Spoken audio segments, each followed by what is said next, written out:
বন্ধুরা, welcome to my channel.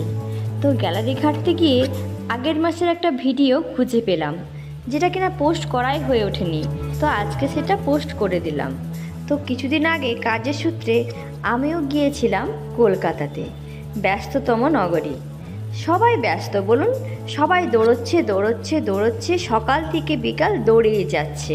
তো আমিও সেখানে দৌড়ে দৌড়ে আমার কাজটা করে এবার ভাবলাম কিছু তো খেতে হবে। কলকাতায় এসে খাবো না তাই কখনো হয়?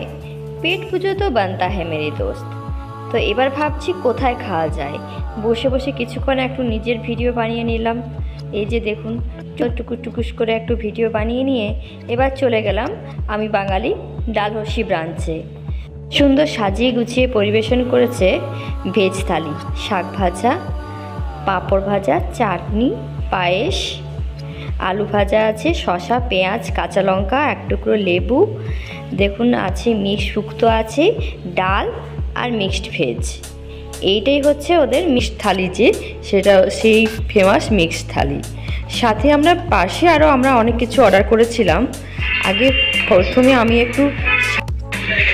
এবার আমি অর্ডার করেছিলাম আমি বাঙালি স্পেশাল কচু পাতায় চিংড়ি ভাপা, যেটা কিনা দেখতে অসম লাগে। আমার কিন্তু আমি বাঙালি এটা কিন্তু বেস্ট লাগে।